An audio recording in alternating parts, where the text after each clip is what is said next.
Hey guys, it's Mark here, and welcome to the Explainer series for the Australian DeFi Association podcast in conjunction with the Data Science and AI Association.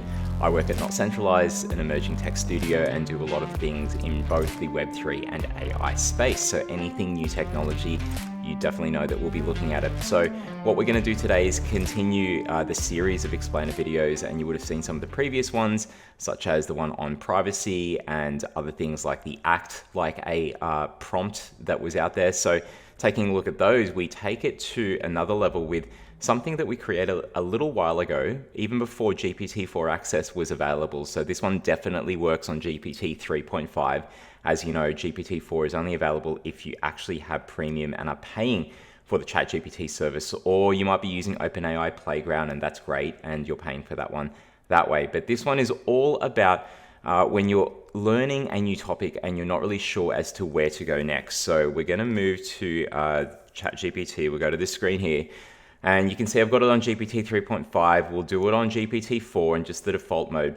Now, I'll put in the prompt here so you can take a look at that, and I'll read it out. So it says, I'll ask you a question, just like how people normally use ChatGPT, but in your response, I want you to ask the next logical question, NLQ, which is based on your training set of various responses received in ChatGPT from all of the users of it to date. Now, whether or not that helps it, I don't think it does really, but we'll see. The NLQ will be used by me, the human user, to ask the next prompt. Based on these and all future questions in this chat thread, your job is to provide the NLQ in addition to all your responses. Do you understand?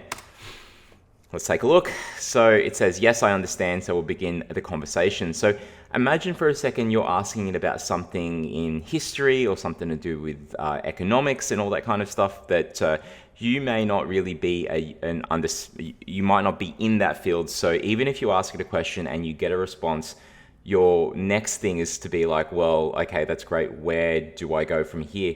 Well, by using this, you actually have the GPT model tell you what it thinks is the next best response. So we'll do the one that I used in the example before. It was GPT 3.5, and that's all over Twitter.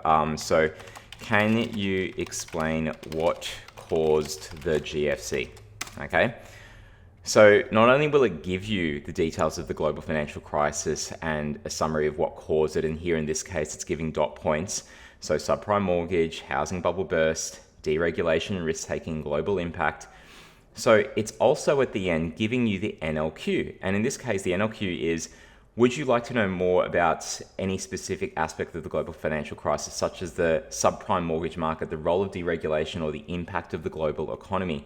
Well, in this case, it's a little bit different, I guess, because it's got more reasoning. When we've done it in 3.5, it tells you what the next question should be. Let's just go yes. So this is something new for me. We'll explore it. So if we say yes, let's see. Sure. Could you please specify which aspect of the... Okay, so this one's acting a little bit different. In this case, we'll copy and paste that.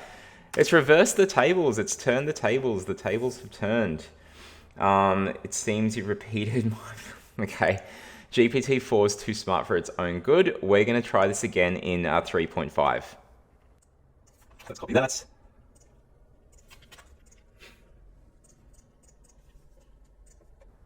All right, and welcome back. And we've got it here in GPT 3.5. So let's see what it does with this.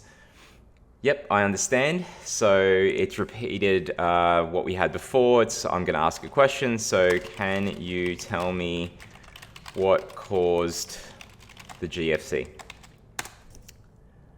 Again, we'll get a response.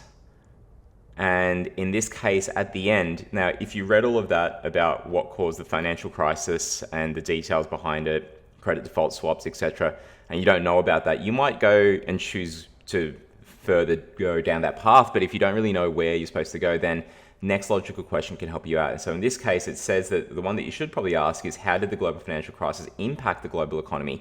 And what were some of the consequences? So let's copy that one and put it into the thread. And so now it goes into the impacts to the global economy, talks about recession and unemployment, financial institution failures, government intervention, stock market declines, etc. The next logical question there is, how did the global recession impact different sectors of the economy and what measures were taken? So if we ask that one, Let's see what it says. So it talks about financial services, manufacturing, employment, housing and real estate, and the measures that happen. So monetary policy, fiscal stimulus, etc. The next logical question. So let's copy that one. What were some of the long-term effects? So some of the long-term effects were, let's have a look. Persistent high unemployment, slow economic growth, income inequality. So as you can see here, by going down this thread and continuing to just repeat, copy what it's got there as in its library of knowledge, what it says should be the next logical question, you can actually get a lot of learning done and not get lost along the way because you're following the logic that ChatGPT is built upon. Really interesting to see that GPT-4 actually, with its more evolved reasoning, actually gets into something completely different with the conversation. But GPT 3.5, it still works this way. So try out NLQ today. Cheers.